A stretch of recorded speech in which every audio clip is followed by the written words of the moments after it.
The wall was established in the spring of 2001 as a tribute to soldiers who gave their lives in service to our nation. And here at Pennsbury, we offer our teachers, our staff, and our families an opportunity to add names each year of soldiers and their families that have given the ultimate sacrifice. My uncle Joseph Evans is on this wall, and over the course of the years I've researched his story, read his letters, and I've sifted through his photographs. I've come to believe that Joe now moves through me, and he will live on for generations in my family. That is what Memorial Day is all about. Memorial Day is a day of remembrance, and we embrace the soldiers who did not come home. They gave their word, they did not make it back. They left their neighborhoods, their friends and family, and never returned. Our job today is to understand the magnitude of their sacrifice and to know them as best as is humanly possible. It is a difficult but not impossible task, for we are just ordinary citizens trying to honor fallen soldiers. Of all American citizens, Abraham Lincoln came the closest to touching that perfect human chord when he spoke these words at the Gettysburg Address in November of 1863.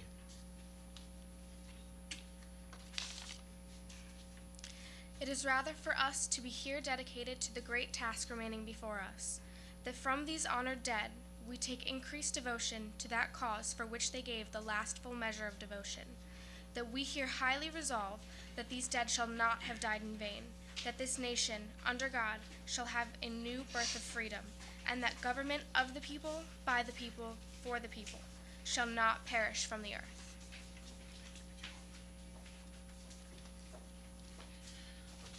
The task before us today is to allow these fallen soldiers to move through us and into the next generation. That is the true meaning of Memorial Day. At this time, the Falconeers will perform our national anthem.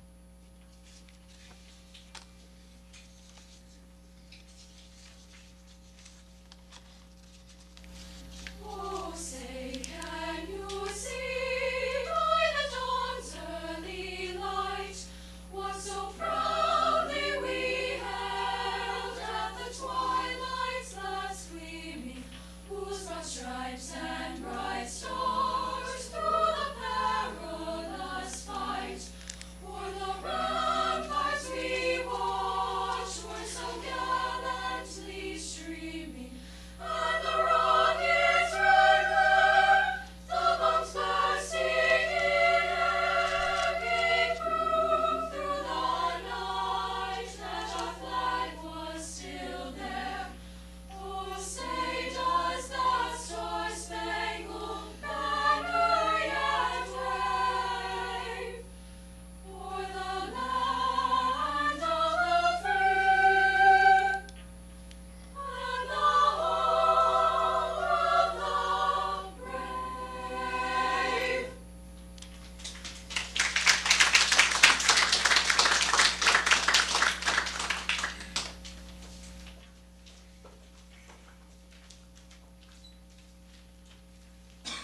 At this time, I'd like to introduce Senior Robbie Carriola.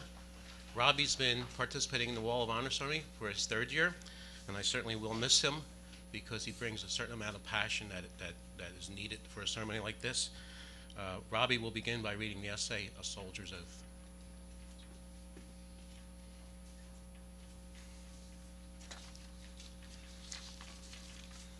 All right, just a little piece. There is one thing common among all soldiers.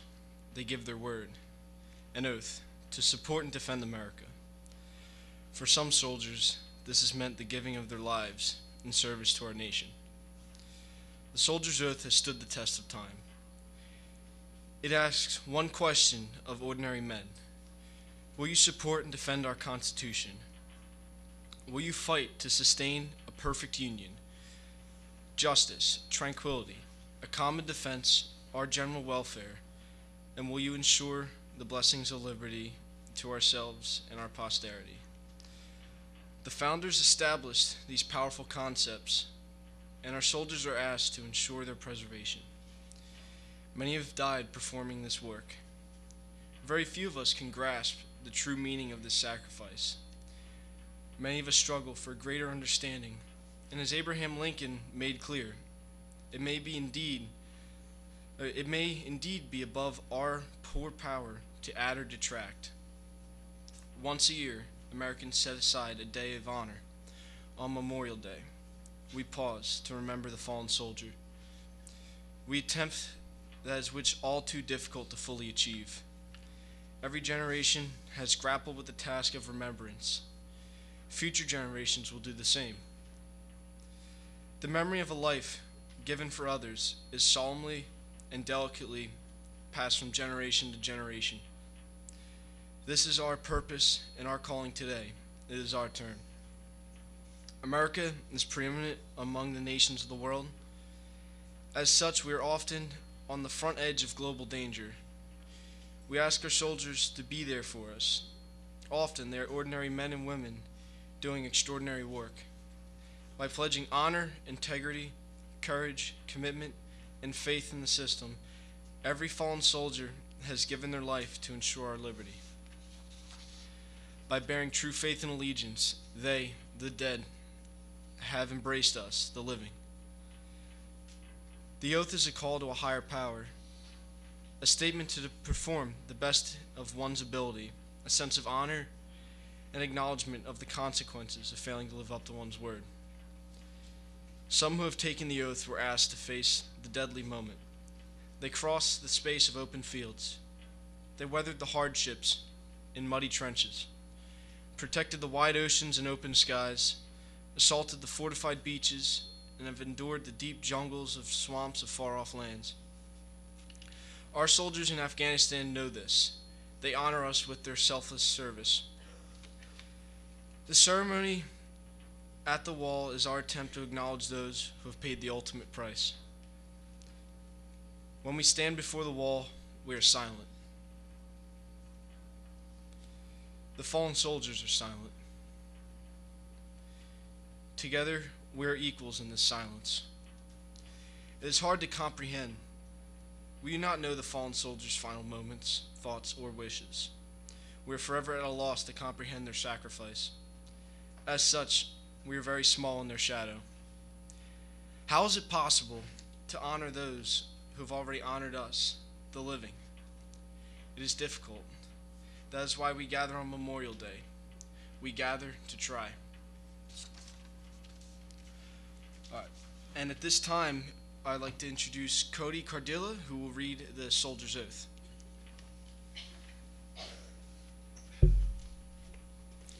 I do solemnly swear or affirm that I will support and defend the Constitution of the United States against all enemies, foreign and domestic, that I will bear true faith and allegiance to the same, and that I will obey the orders of the President of the United States and the orders of the officers appointed over me, according to regulations and the Uniform Code of Military Justice, so help me God.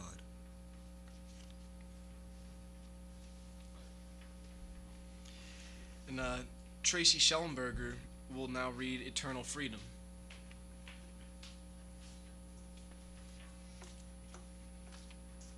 Every individual born to this world will have their manner of passing, for none of us are eternal. However, we hold in the highest esteem a life which was given for others.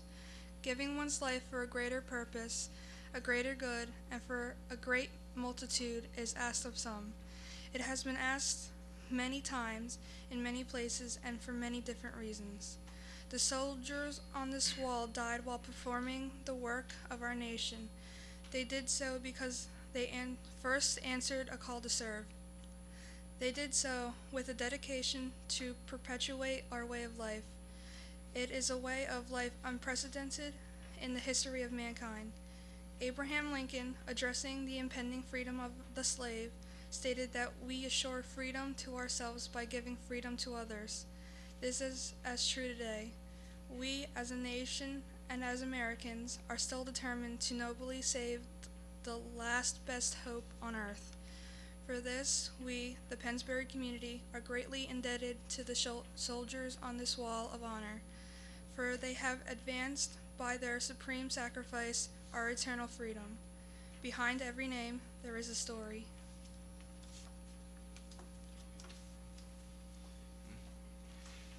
Again, at this time, will P.J. Brown read his poem, Remember the Fallen.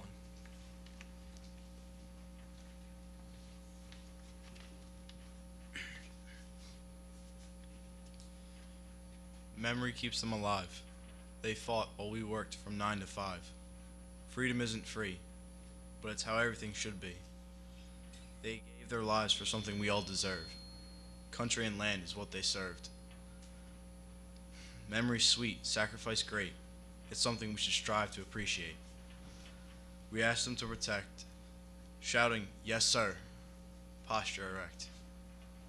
Sons and daughters who heard the call answered it with their all. Some with a gun and others with a briefcase, always willing to serve from place to place. When liberty and freedom were on the line, they got called in. They only asked one thing in return: remember the fallen.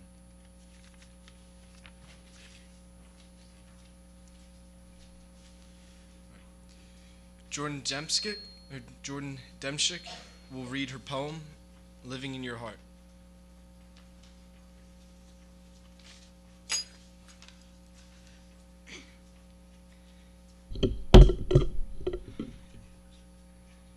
I went to protect.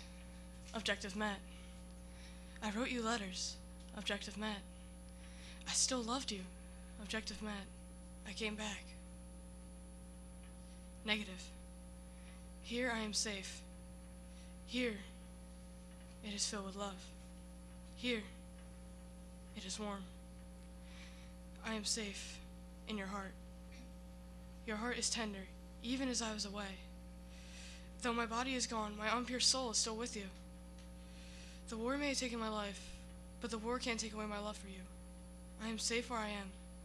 Here it is filled with love. Here it is warm. I am safe in your heart.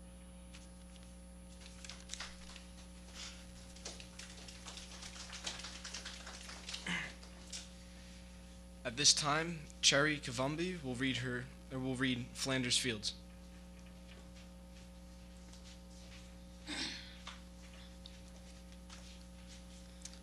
In Flanders Fields, the poppies blow between the crosses, row on row. That marked our place, and in the sky the larks, still barely singing, fly, scarce heard amid the guns below. We are the dead. Short days ago we lived, felt dawn, saw sunset glow, loved and were loved, and now we lie in Flanders Field.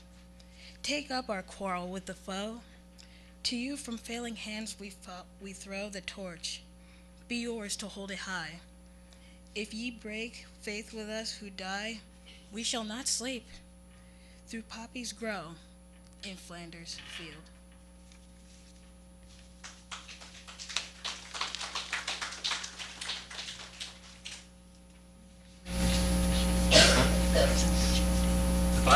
The Bible Fellowship Club, with Sherry and some other members of the club, have been selling bloody poppies throughout the school building for the past couple weeks. And they would like to present a check to Ms. Davidson.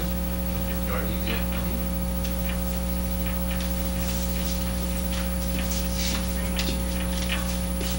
Thank you very much. May I have a few words? On behalf of my comrades and the community that I represent, I cannot thank you enough for this effort. I wish to extend my thanks to Mr. Paul Greiner, all the administrators, and all the students who have made this event possible. There are a great many ideas expressed here today. Many of those focus on the fact that we know freedom is never free, and we know well that freedom never lives without jeopardy. That is why it is the utmost of importance that you, this generation, embody these ideas, that you have been instructed to do so, and carry on these traditions. It was perhaps expressed best by the Scottish poet Joseph Campbell when he said that it is the patriot's blood that is the seed of freedom's tree. You are the seed of freedom's tree, and I thank you again for all that you have done.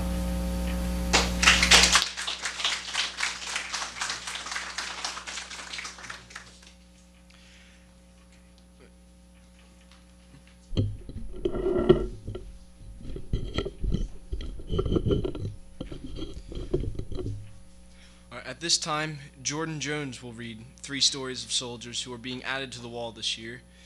The soldiers are Anthony Barucki, World War I, Robert E. Brown, Korean War, and William Edward Haggerty, World War II. I'm speaking in behalf of Anthony Barucki. Anthony Barucki, World War I, was of Polish descent. He lived in the DeConey neighborhood of Philadelphia. He was one of 12 children. He was only one of 5 siblings to reach adulthood.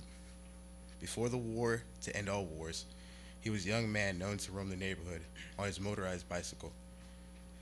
He and his friends would race locomotives, crossing over the tracks after overtaking the trains. As a youth, Anthony was a daredevil. No doubt his younger brother, Stanley, looked up to Anthony. Andy became a private in the American Army during World War I.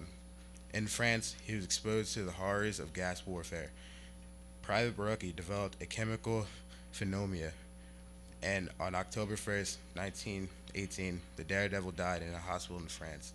The neighborhood was covered with snow when 24-year-old Anthony was returned home to his family and buried at St. Dominic's Cemetery on Frankfurt Ave. Anthony remains at rest there. Speaking on behalf of Robert E. Brown, Private First Class Robert E. Brown, Korean War, from Bucks County. He was born in 1929. He was a member of the 24th Infantry Regiment, 25th Infantry Division during the Korean War. His outfit penetrated deep into the North Korea, almost on the Chinese border.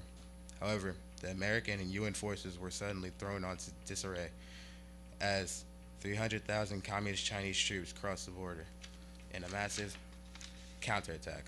The 8th Army was decimated. Casualties were heavy as the Chinese outflanked and surrounded the Americans. Along with thousands of other soldiers, Robert E. Brown was taken prisoner on November 28th, 1950. Robert was 21 years old when he died in a prison as a prisoner of war on February 23rd, 1951. On behalf of William Edward Haggerty, in 1943, at the age of 19, William Edward Haggerty enlisted in World War II. In March of 1945, he was crossing the Atlantic Ocean on the transport ship J.W. McAndrew. The transport was in a convoy carrying troops to England to join the final assault against Nazi Germany. The French aircraft carrier, Bern, was also in the convoy. In the darkness of the night, the Bern suddenly lost power and went dead in the water. The sudden loss of power causes the great ship to veer to port and slam into the McAndrews. Approximately 125 American servicemen were sleeping in a compartment located just below the waterline. Suddenly, they were awakened by the rush of the sea pouring through the huge exposed hole. The rush of the water combined with the sudden roll of the ship forced the men out into the ice-cold sea. Many men were sleeping in their sleeping bags, which quickly saturated with water and began to drag them to the bottom. In the darkness of rescue, a rescue ship turned around and was granted permission to turn on their searchlights. Only 14 were saved. William Edward Haggerty of Philadelphia, 8 days shy of his 21st birthday, was among the missing. He died 56 days before VE Day.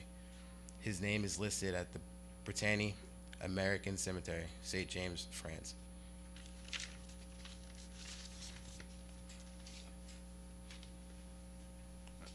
This time I'd like to introduce Taylor Lucas, who will read the stories of his ancestors, Archibald and George Dunlap.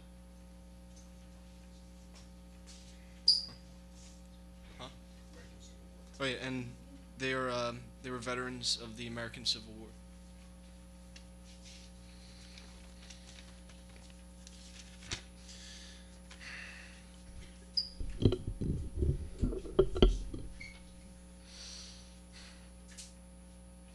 Archibald and George Dunlap served in the Union Army during the American Civil War.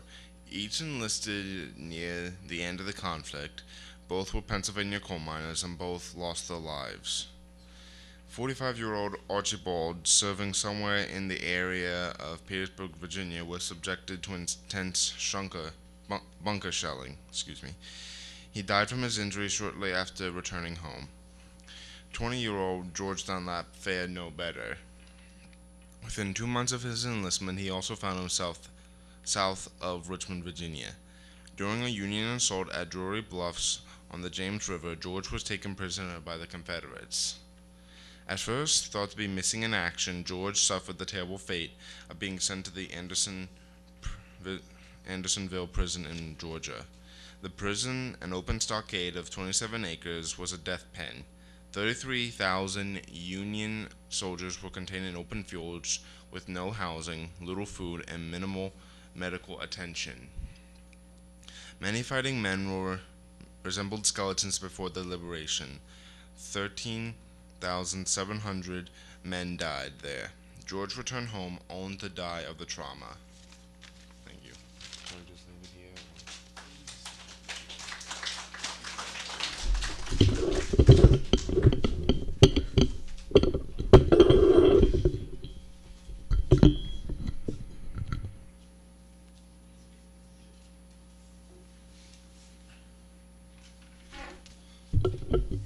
This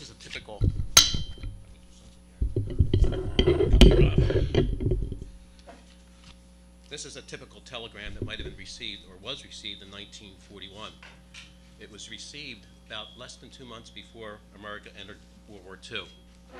It is with deep regret that the Navy Department notifies you that from the latest available information, it appears that your son, Beale, Joseph Peter, Seaman, 2nd class, U.S. Navy, lost his life in the line of duty and in service to his country when the USS Reuben James was torpedoed and sunk. The story of the Reuben James is an interesting one because America had not declared war yet, and it was really traumatic on the nation when the Reuben James was protecting a convoy of munitions heading to England, somewhere in the North Sea, just south of Iceland. The British would take over and take it the rest of the way. However, the water was filled with U-boats, and on that particular night, just before dawn, the U-boat fired. 2 torpedoes hit the forward magazine. The ship literally broke in half, and within 5 minutes had sunk. It was so traumatic for the nation that at the time, a singer-songwriter named Woody Guthrie sat around with his friends and tried to figure out a way to do tribute to them. And I will attempt the song, The Sinking of the Reuben James. What were their names? Tell me, what were their names? Did you have a friend on that good Reuben James? What were their names? Tell me, what were their names? Did you have a friend on that good Reuben James? Have you heard of the ship called the good Reuben James? Manned by hard-fighting men of honor and fame. She flew the stars and stripes of the land of the free. Tonight she's in a grave down at the bottom of the sea. What were their names? Tell me, what were their names? Did you have a friend on that good Reuben James? What were their names? Tell me, what were their names? Did you have a friend on that good Reuben James? It was there in the dark of that uncertain night, watching for U-boats and waiting for a fight. Then a whine, a rock, and a great explosion roared. They laid the Reuben James on that cold ocean floor. What were their names? Tell me, what were their names? Did you have a friend on that good Reuben James? What were their names? Tell me, what were their names? Did you have a friend on that good Reuben James? Tonight there are lights in our country so bright. On the farms and in the cities, they're telling of the fight. And now our mighty battleships will steam the bounding main and remember the name of that good Reuben James. What were their names? Tell me, what were their names? Did you have a friend on that good Reuben James? What were their names? Tell me, what were their names? Did you have a friend on that good Reuben James?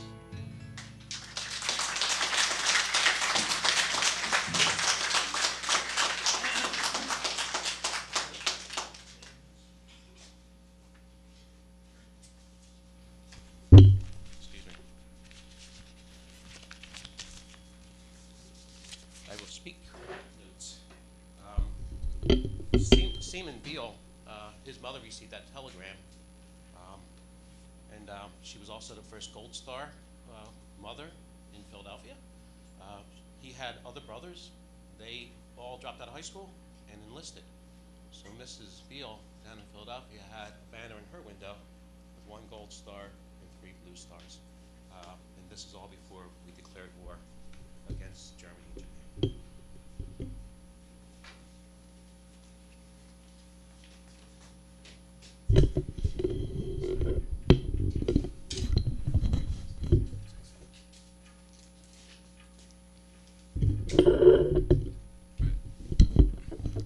And we have another special guest here today returning. His name is Brian Dellett, and Brian Dellett is a 1967 graduate of Pennsbury High School. Brian was a non-commissioned officer in Vietnam. Brian is an actor who works out of New York. He recently wrote and performs in a one-man show called Memorial Day. The play is based on his experiences during the Vietnam War. He recently performed the play last winter while on a return trip to Vietnam. Brian is a true friend of the Pennsbury High School Wall of Honor. Each year he makes the journey south to his old school. Today he is here once again. Please welcome back Brian Dellett.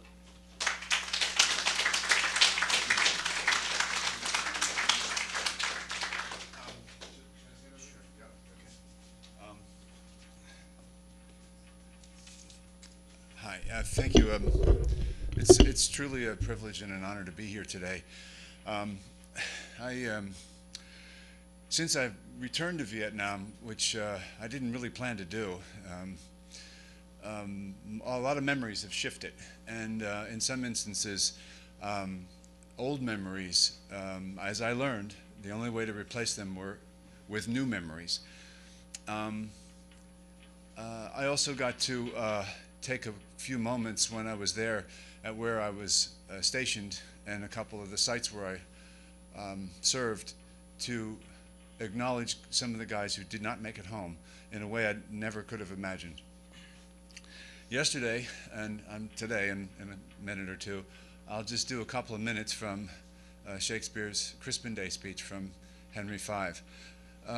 I also wanted to acknowledge, because it is about remembering, and sometimes it's about remembering those who have fallen, and then it's about remembering people from that time.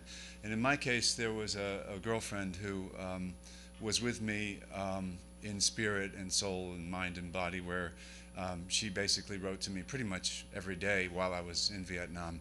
And I really feel like she was one of the tethers that helped me to get home.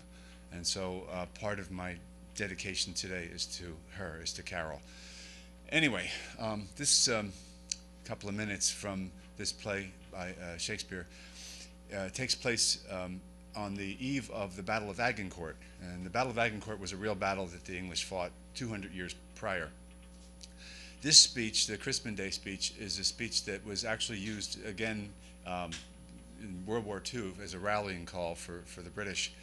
And just to set you up, in the play, Henry, who's got his army, they're surrounded by the French. They're outnumbered about 4 or 5 to 1, and they're all afraid of dying, and the word is that the French aren't going to take any prisoners.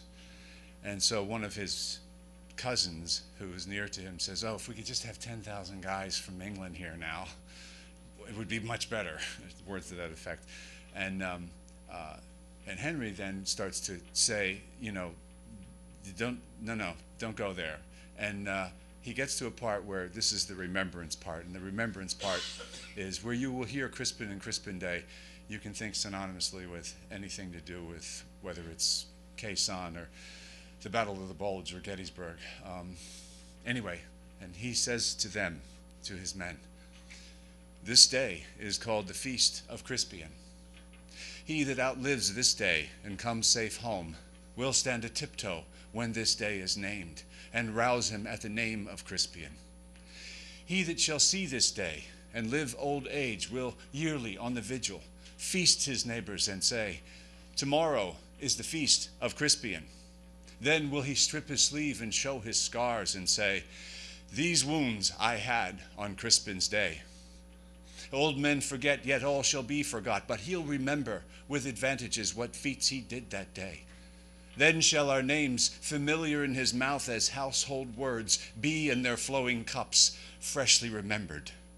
This story shall the good man teach his son, and Crispin Crispian shall ne'er go by from this day to the ending of the world, but we in it shall be remembered. We few, we happy few, we band of brothers. For he today that sheds his blood with me shall be my brother. Be he ne'er so vile, this day shall gentle his condition, and gentlemen in England, now abed, shall think themselves accursed they were not here, and hold their manhoods cheap, whiles any speaks that fought with us upon St. Crispin's day." God bless America.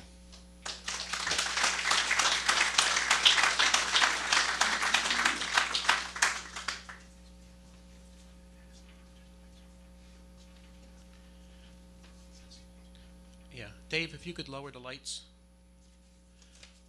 One of the things that we have tried to do in the past 5 years, it's one thing to have names on the wall and you can read names, but as you can tell, we like to collect stories and tell stories, just to, give the human side of a person. The other way to do that is also to show photographs of the soldiers, and we have continuously asked family if they could please send in photographs of their soldiers, and we collect them, and we're probably around 27. And right now we'd like to show you a montage of some of the men who are listed on this wall. The last 3 have been added this year.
Andre Alvarado, who will be reading the names added to the wall on Memorial Day 2012.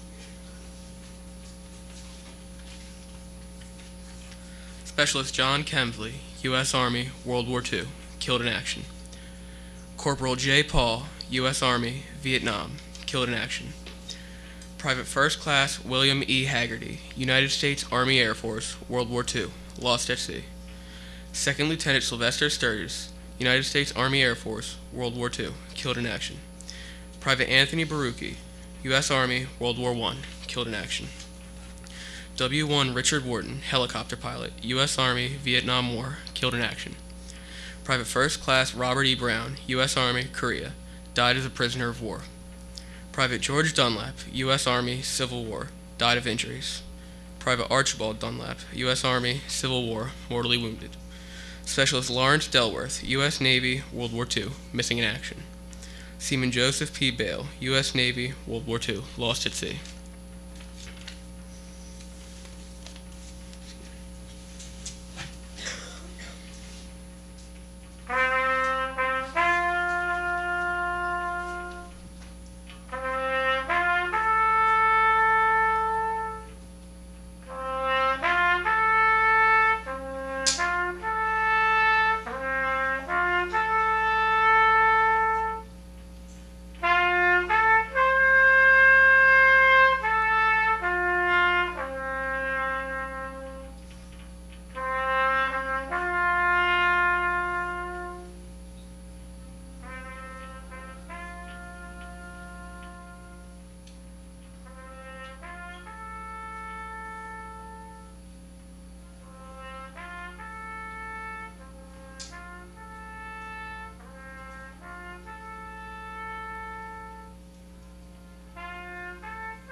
That concludes the ceremony for today. I would like to thank all the veterans who showed up today. I am honored that you are here. Thank all the students who participated this year and have chosen to read those who wrote poems. To Robbie Carriola, who's been here with me for 3 years, I greatly appreciate him. And to everybody here and to the families for coming. And thank you for making this a significant Memorial Day ceremony. Also, just to Miss Abby Kramer and her digital photography class, which have patriotic photography out in the hallway. And there is refreshments out in the hallway. Thank you for coming, and hope to see you next year.